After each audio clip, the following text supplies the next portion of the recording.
Meus irmãos, a paz do Senhor, louvamos a Deus por mais um culto da ministração da Palavra de Deus. Nesta noite nós iremos convidar os irmãos para nós lermos um texto sagrado da Palavra de Deus. Abram a sua Bíblia conosco na primeira epístola de Paulo a Timóteo, capítulo de número 3 e o versículo 15, texto sagrado para a nossa meditação nesta noite. Mas se tardar, para que saibais como convém andar na casa de Deus, que é a igreja do Deus vivo, a coluna e firmeza da verdade. Que Deus abençoe a sua vida e que este culto de ensinamento nesta noite, ele venha trazer alimento para a sua alma e sustento para o seu espírito. Oremos. Bendito Deus, rendemos graça a Ti, Senhor, por mais esse culto de ensinamento que o Senhor tem nos concedido.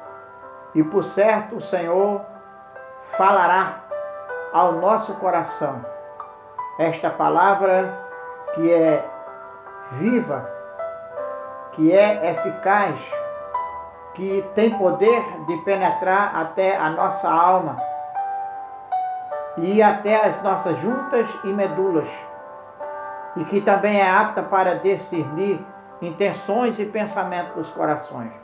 Aprove a Deus que os teus servos sejam alimentados pela tua palavra. É o que nós te pedimos no nome daquele que vive e reina para todos sempre. Amém. Pronto, queridos. Nós queremos, nesta noite, convidar os irmãos para nós termos aqui um bate-papo na palavra do Senhor nesta noite. Como eu falei nos cultos anteriores, que o culto de ensinamento ou culto de doutrina, para muitos, é um culto que fortalece a nossa alma, o nosso espírito, pois assim como o nosso corpo físico, ele precisa do alimento cotidiano, a nossa alma e o nosso espírito também precisa da palavra do Senhor. Então nós vamos falar aquilo que o Senhor colocou no nosso coração. E o tema que eu separei para a noite deste dia é o seguinte: 4 pilares que sustentam a igreja de Deus. São eles: primeiro pilar, a evangelização. Marcos 16:15, quando Jesus comissionou os seus discípulos e disse: ide por todo o mundo e pregai o evangelho a toda criatura. O segundo pilar que sustenta a igreja do Senhor é a oração. Atos capítulo 2, versículo 42. E perseveravam na doutrina dos apóstolos, na comunhão, no partir do pão e nas orações. O terceiro pilar que sustenta a igreja do Senhor é a palavra. Jesus, no Evangelho de Mateus capítulo 4 e o verso 4, ele diz: nem só de pão viverá o homem, mas de toda a palavra que sai da boca de Deus. E o quarto e último pilar é a comunhão. Quando a gente fala de comunhão entre irmãos, a gente lembra do Salmo 133. Ó quão bom, ó quão agradável é que os irmãos vivam em união. Então, esses 4 pilares, eles são indispensáveis à igreja do Senhor. Tá? É lógico que quando se fala de igreja, fala de pessoas salvas, pessoas transformadas, pessoas libertas pelo poder do Evangelho, que nós vamos ver há poucos instantes. Então, o primeiro pilar é o pilar da evangelização. Quando a gente fala de evangelização, a gente lembra de dois textos importantes na Bíblia Sagrada. O primeiro é Isaías 53 e o verso 1. Quem deu crédito à nossa pregação e a quem se manifestou o braço do Senhor? O segundo texto é Atos capítulo 1 e o versículo 8, quando Lucas afirma: mas recebereis a virtude do Espírito Santo, que há de vir sobre vós, e ser-me-eis testemunhas, tanto em Jerusalém, Samaria, Judéia e até aos confins da terra. Isto é evangelização. Agora, querido, eu fiz aqui uma pergunta dentro desse primeiro tópico. Quais os tipos de evangelho que nós devemos pregar? Por certo, tem outros evangelhos que nós não podemos pregar. Tá? O evangelho que nós devemos pregar é o evangelho genuíno, é o evangelho puro. Me lembra o Espírito Santo que na segunda carta de Pedro, no capítulo 2 e no verso 2, Pedro escreveu assim: desejai afetuosamente, como meninos, o leite racional, não falsificado, para que por ele vardes crescendo. Então, quando eu elaborei esse estudo, veio à minha mente esta verdade. Existe outro evangelho. Inclusive eu tenho aqui 4 temas a respeito deste outro evangelho. É o evangelho que a gente não pode pregar. Tá? O evangelho que a gente deve pregar é o evangelho que Jesus Cristo primeiro pregou. Tá? E nós vamos falar dele. Então, o primeiro evangelho que nós devemos pregar é o evangelho que liberta. Evangelho de João, capítulo 8, o verso 32. Conhecereis a verdade, e a verdade vos libertará. Se, pois, o Filho do Homem vos libertar, verdadeiramente sereis livres.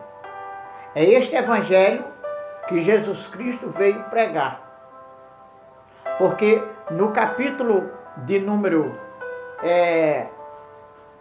4 do Evangelho de Lucas, e no verso 18, Jesus bradou com toda a autoridade e disse: o Espírito do Senhor Jeová está sobre mim, porque ele me ungiu para pregar as boas novas.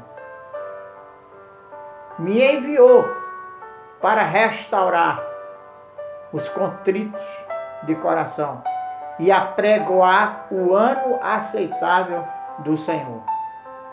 Então, o Senhor enviou Jesus Cristo para esta missão, para evangelizar. É por isso que, antes de ser assunto aos céus, no capítulo 28 do Evangelho de Mateus, ele afirma: é-me dado todo o poder no céu e na terra. Portanto, ide e ensinai a todas as nações, batizando-as em nome do Pai, em nome do Filho, em nome do Espírito Santo, e ensinando a guardar todas as coisas. Aí ele diz, e eis que eu estarei convosco todos os dias até a consumação dos séculos. Então, este evangelho liberta. É este evangelho que nós temos que pregar. Segundo, o evangelho que é poder de Deus. Tá? O evangelho que é poder de Deus. Nós encontramos isto aonde? Na palavra. Romanos, capítulo de número 1 e o versículo 16. Está escrito bem assim. Porque não me envergonho do evangelho de Cristo, porque é poder de Deus para a salvação de todo aquele que crê. Porque neste evangelho se descobre a justiça de Deus de fé em fé, como está escrito, mas o justo viverá da fé. E quando a gente lê esse texto aqui, a gente lembra do nosso irmão Martim Lutero. Não é? Ele pegou esse texto, ele leu esse texto e não conteve as suas lágrimas. O Espírito do Senhor falou de uma forma tremenda no coração dele, que ele não teve outra alternativa a não ser aceitar Jesus como seu Salvador. E daí se deu a origem da reforma protestante. Ele reconheceu neste evangelho o poder de Deus para libertar o homem. Esse evangelho aqui liberta. Este evangelho aqui liberta. Por quê? Porque ele é poder de Deus. Muito bem. Terceiro, o evangelho que mostra a justificação pela fé. Romanos capítulo de número 5 e o verso 1. Sendo, pois, justificados pela fé, temos paz com Deus, por nosso Senhor Jesus Cristo. Então nós precisamos de pregar um evangelho que justifica o homem.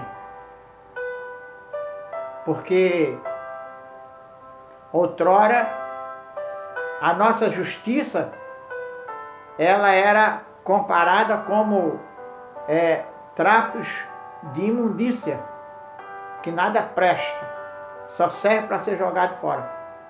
Mas o Senhor, Ele nos justificou. Hoje nós somos justificados pela pessoa de Jesus Cristo. E essa justificação, ela chega até mim e chegou até você através da fé. Tá bom? E quarto e último evangelho que nós precisamos pregar é o evangelho que tem alcance mundial. Marcos 16:15. Ide por todo o mundo e pregai o evangelho a toda criatura. Então este evangelho, ele tem alcance mundial.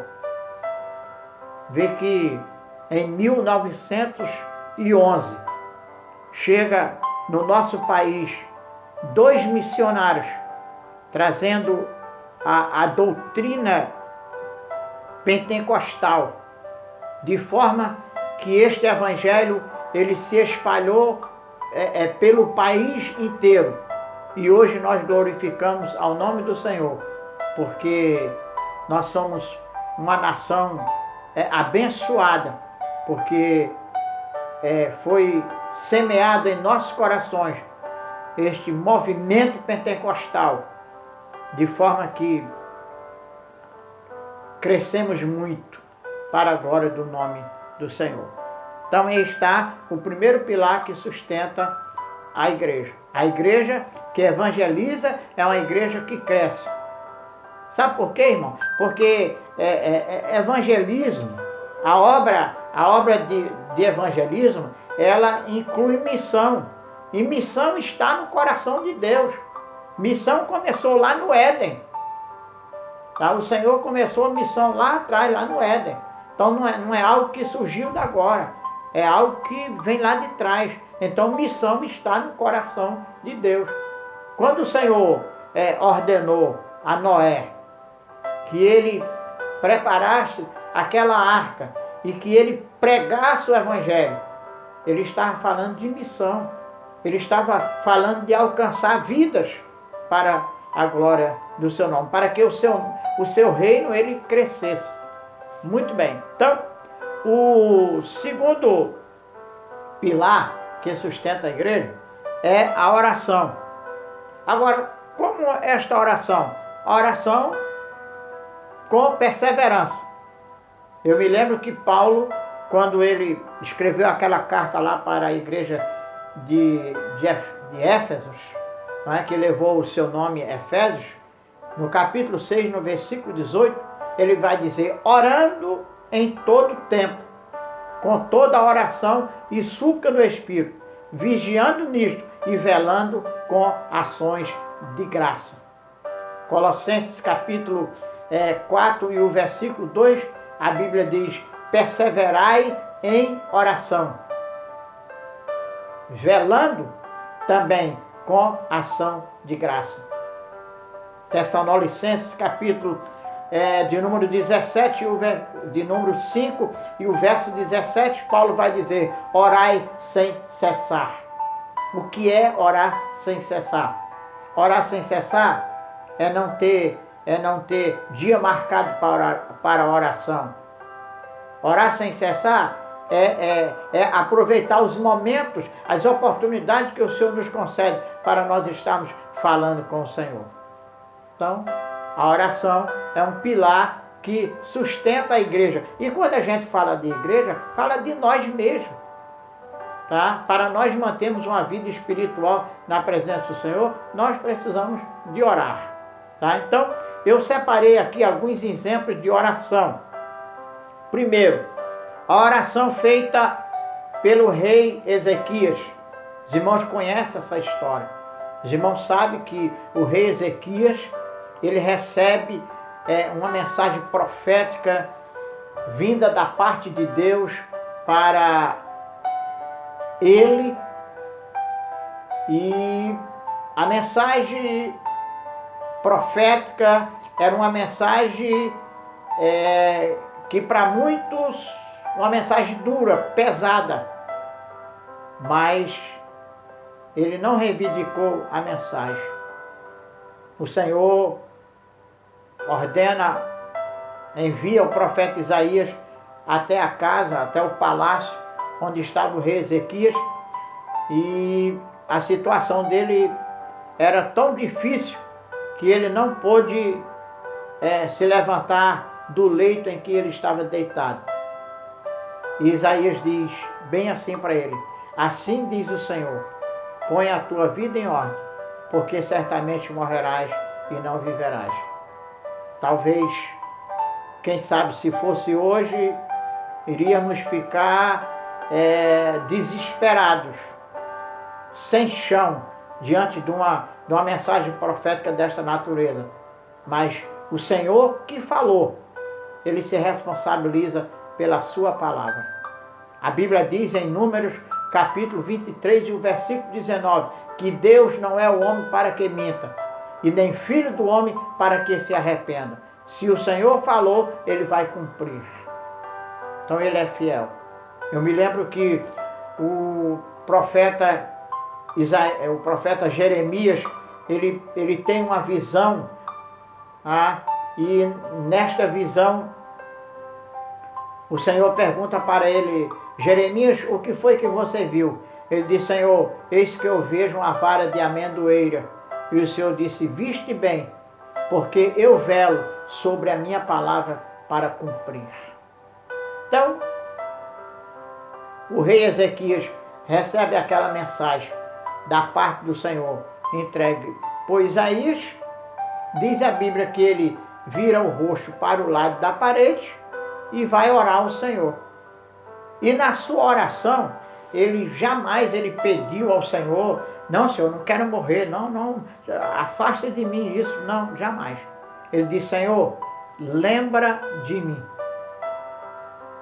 Muito embora o Senhor não se esqueça, não é? Deus não é o homem para se esquecer.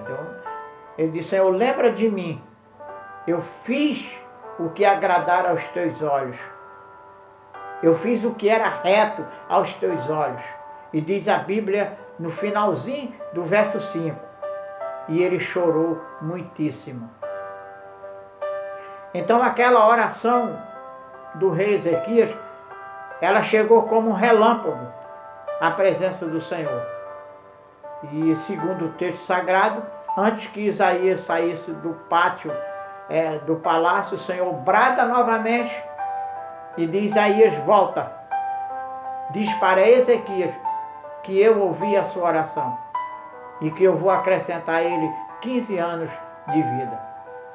Muito embora esses 15 anos que o Senhor acrescentou ao rei Ezequias,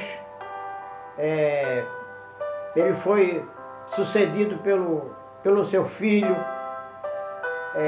Manassés, e que Manassés também não teve um ministério tão abençoado. Manassés se envolveu com outras coisas que não era para se envolver, mas lá no finalzinho do seu ministério, ele se arrepende, ele se volta para o Senhor. Aí se cumpre o que Salomão escreveu em Provérbios 28:13.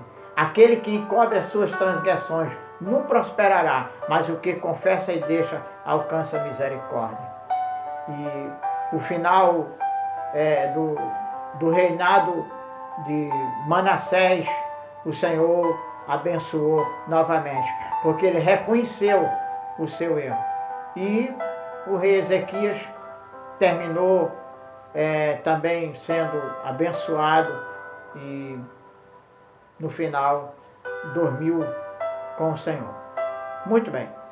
O segundo exemplo de oração que eu separei aqui é exatamente a oração de Paulo e Silas. Qual era a condição de Paulo e Silas? Segundo o texto sagrado, eles dois estavam no cárcere, amarrados pelos tornozelos, presos. Mas uma coisa a palavra de Deus, ela tinha livre curso. E o texto sagrado vai dizer que Paulo e Silas oravam e cantavam hinos de louvores a Deus. Não está na Bíblia, a gente não pode afirmar literalmente que está na Bíblia, mas a gente pode imaginar assim, que lá pela madrugada, Paulo dizia, Silas, canta um pouco, porque eu vou orar. E quando Silas já estava perdendo a voz, aí Paulo, agora você vai orar, agora você vai cantar e eu vou orar. Isso é uma linguagem figurada, não está na Bíblia, tá, querido? É uma linguagem figurada. E uma coisa certa é que o nome do Senhor foi glorificado. E a Bíblia diz que a oração e o louvor de Paulo e Silas chegaram ao trono da graça do Senhor. E o Senhor envia o seu anjo, que era o próprio Senhor, dentro daquele cárcere, feito aquele movimento, todos foram soltos da prisão, mas ali tinha um propósito. Aquele agente penitenciário, ele precisava de ter um encontro com o Senhor. E diz a Bíblia Sagrada que ele puxa a espada, quis matar-se. Paulo disse, não faças tal, porque todos nós estamos aqui. E aquele moço envolvido com aquele acontecimento que teve ali naquele cárcere, ele disse, senhores, que eu faço? O que é que eu faço para ser salvo? E Paulo disse, crer no Senhor Jesus Cristo e serás salvo tu e a tua casa. Então, por isso que eu mencionei este pilar que sustenta a igreja, a oração. O terceiro exemplo de oração agora está no livro de Reis. A oração feita por Elias, segundo é do conhecimento dos leitores da Bíblia, Elias é chegado aos ouvidos de Elias de que aqueles 400 profetas de Baal, eles passaram a noite inteira, se retalharam, se rasgaram, a ponto do sangue jorrar do seu corpo, e a ponto de até Elias dizer, não, clama mais alto, talvez o Deus de vocês viajou, não sei, pode acontecer isso. E não teve resposta. Mas quando chegou o momento do homem de Deus, a primeira coisa que Elias fez para a sua oração ser respondida foi reparar o altar. O altar estava quebrado, o altar estava desarrumado. Elias arruma aquelas pedras, chama os servos que estavam com ele, reúne toda a congregação, arruma o altar, prepara tudo. E agora Elias vai clamar ao Senhor. Elias disse, vamos ver quem é o Deus. Aquele que responder com fogo é o Deus verdadeiro, é o Deus de Israel. E Deus honrou a oração de Elias e o nome do Senhor foi glorificado. Então, querido, a oração, ela é um pilar que sustenta a igreja. Igreja que não ora não tem vida. Igreja que não ora não subsiste. E a quarta e último exemplo de oração foi exatamente a oração feita pela nossa irmã Ana. Isso aqui é de conhecimento principalmente das irmãs. A maioria das irmãs escolhe esse texto aqui para pregar, não é? Mas uma coisa que nos chama a atenção não foi tanto a oração de Ana. O que nos chama a atenção, queridos, foi o reconhecimento da autoridade do Senhor. Ana disse assim, não há Senhor como tu, não há santo como tu. Ana, a sua oração ela foi respondida não por causa do sofrimento que ela estava vivenciando, mas a sua oração foi respondida porque ela reconheceu a autoridade, o senhorio do Senhor. Se nós voltarmos para Mateus capítulo 6, a partir do verso 10, nós vamos aprender a orar com o Senhor. Ele diz, Pai nosso, que está no céu, santificado seja o teu nome. Aí ele diz, venha o teu reino, seja feita a tua vontade, assim na terra como no céu. Ele diz, o pão nosso de cada dia dá-nos hoje. Perdoa as nossas dívidas, assim como nós perdoamos aos nossos devedores.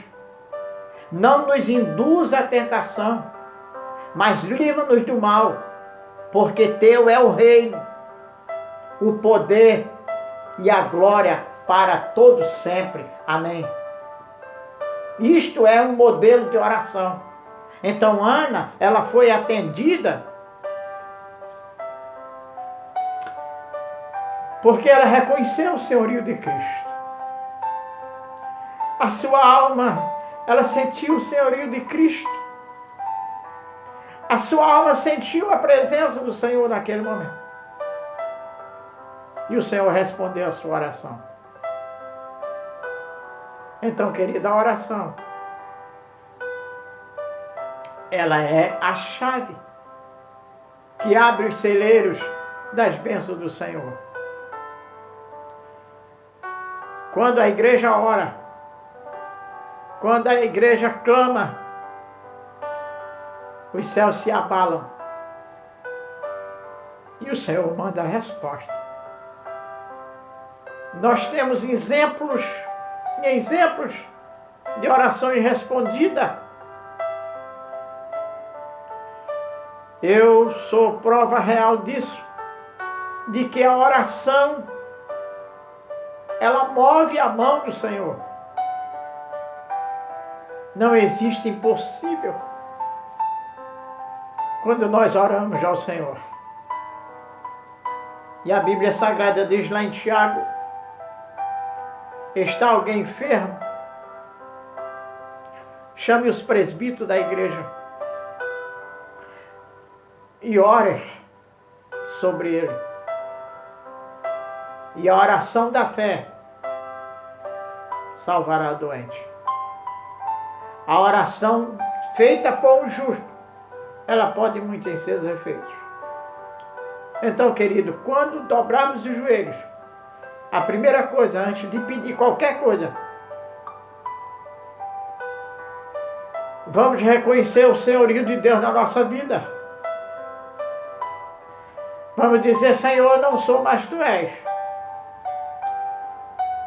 Senhor, eu não posso, mas Tu podes. De forma que este é um modelo de oração. Então a oração, ela é um dos pilares que sustenta a igreja do Deus vivo. Bem, querido, o terceiro pilar que sustenta a igreja do Senhor é a palavra. Nós estamos estudando uma série de lições, e a lição desta semana, ela vai falar que a igreja do Senhor, a igreja mãe, ela cresceu porque os irmãos perseveravam na doutrina dos apóstolos, na comunhão, no partir do pão e nas orações. E diz o verso 46 que o verso 43, que em toda a alma havia temor. Muitos sinais e maravilhas aconteciam. E lá no verso 47 vai dizer: e louvando a Deus, e caindo na graça de todos os povos, todos os dias o Senhor acrescentava o número de salvos. Então, este pilar aqui, terceiro pilar, é o pilar da palavra.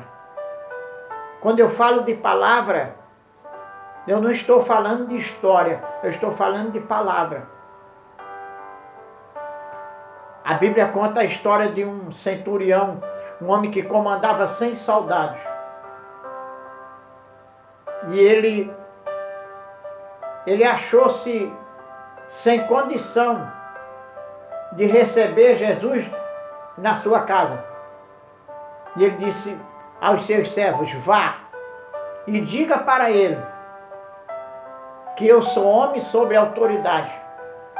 Eu tenho soldado sobre a minha autoridade. Eu digo a isso, faz isso, ele faz. Eu digo a este, vem, ele vem. E a Bíblia Sagrada diz que Jesus se maravilhou dessa autoridade deste homem, a ponto deste homem dizer: diga só uma palavra e o meu criado sarará. E quando aquele homem chegou em casa com os seus servos, o seu criado estava curado, liberto e sarado. Poder da palavra. Não precisa muitas palavras. Lembra de Pedro e João? Atos 3, 6. Pedro disse: não tenho prata, eu não tenho ouro, mas o que tenho eu vou te dar. Eu vou te dar o verbo de Deus, a palavra, Jesus Cristo. Levanta e anda. E aquele moço levantou-se. E o nome do Senhor foi glorificado. Então, querido, tome posse dessa palavra. Quando eu falo de palavra, eu me lembro que Jesus Cristo, quando ele foi tentado no deserto pelo seu inimigo. Uma das palavras que deram vitória a ele está no verso 4, quando ele disse: nem só de pão viverá o homem, mas de toda a palavra que sai da boca de Deus. Tá? Nós temos um outro exemplo do poder da palavra. Jesus chega aonde estava Pedro e pergunta: vocês têm alguma coisa aí para comer? Às margens do mar? E Pedro diz: Senhor, nós passamos a noite inteira e não pescamos nada. O Senhor chama Pedro e diz: Pedro, lança-te ao mar. E o lado que você vai lançar a rede é para o lado direito. E Pedro diz: Senhor, passamos a noite toda em ar puro, mas sobre a tua palavra lançaremos a rede. Você está querendo vitória? Está querendo ser vitorioso? Está querendo adquirir alguma bênção? Você está lançando a sua rede em nome de quem? Qual a palavra que você está se apoiando para você ver o milagre de Deus na sua vida? Lance a sua rede sobre a palavra do Senhor. Porque a Bíblia Sagrada diz lá em Eclesiastes que a palavra do rei, ela tem poder. Este rei é Jesus Cristo. A palavra dele não volta atrás. Ele é fiel para com a sua palavra. Nós temos um outro exemplo do poder da palavra.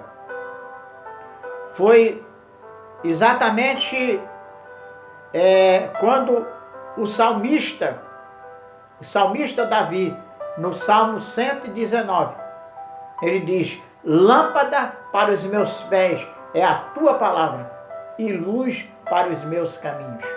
Lembra o que Jesus falou lá no Evangelho de João, capítulo 8, versículo 12. Jesus se põe de pé e diz bem assim: eu sou a luz do mundo. Quem me segue não andará em trevas. Então, queridos, tome posse deste pilar, a palavra do Senhor. E para nós encerrarmos, o último pilar que sustenta a igreja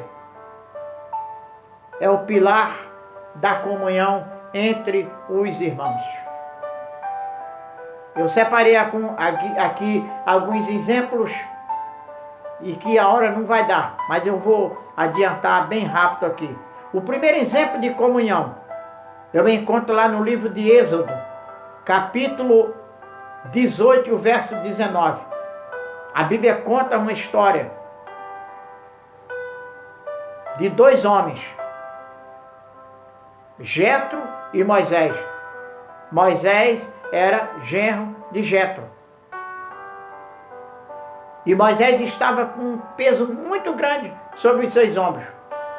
O Senhor tinha colocado Moisés com uma grande responsabilidade, que era cuidar do povo.